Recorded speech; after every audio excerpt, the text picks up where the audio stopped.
Voters without knowledge, the modern state of America. The illusion of democracy and electoral control. A closer examination of the lack of civic knowledge among United States citizens reveals a cycle of ceremony and ritual designed to mislead the populace. Every 4 years, millions of Americans participate in elections, registering as legal residents of Washington, D.C., and casting votes for a president who is not directly elected by the people but rather by 538 congressional appointed electors. This system highlights a calculated effort to obscure political reality and perpetuate a corporate structure in which citizens unknowingly cede their individual sovereignty. The true history of this system must be revealed to liberate the American people from this manufactured illusion of choice. The Electoral College and the deception of popular vote. The Electoral College ensures that the President of the United States is not chosen by the direct will of the people but rather through an indirect system of electors. This structure is outlined in Article 2 of the U.S. Constitution. Clause 1, Executive Power. The executive power shall be vested in a President of the United States of America, chosen for the same term, be elected, as follows. Clause 2, Method of choosing electors. Each state shall appoint, in such manner as the legislature thereof may direct, a number of electors, equal to the whole number of senators and representatives to which the state may be entitled in the Congress. The people do not elect the President, they merely grant consent to the Electoral College, which ultimately determines the outcome. This process mimics the corporate structure, where customers do not elect the CEO of a corporation. Similarly, U.S. voters do not elect their commander-in-chief. The role of quorum and legislative control.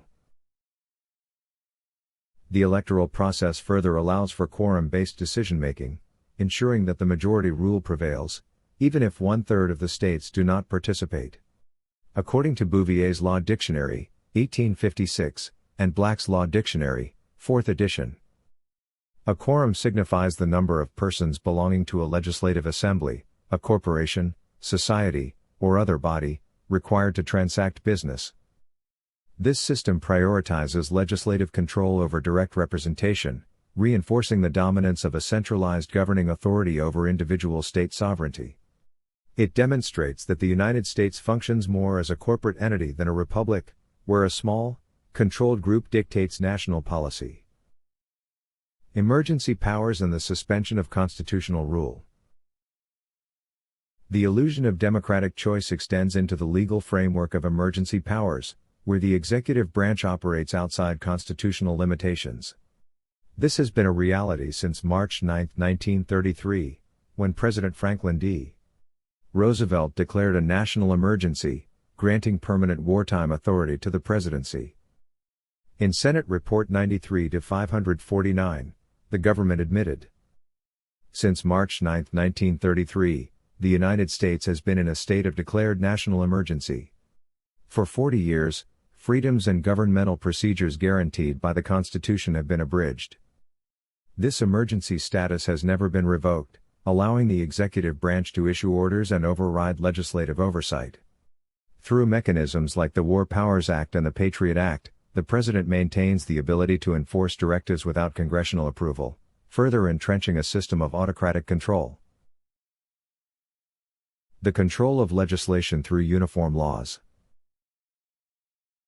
Under this permanent state of emergency, the Uniform Commercial Code, UCC, and other uniform acts have been introduced through private associations such as the Uniform Law Commission, ULC, the National Conference of Commissioners on Uniform State Laws, CUSL.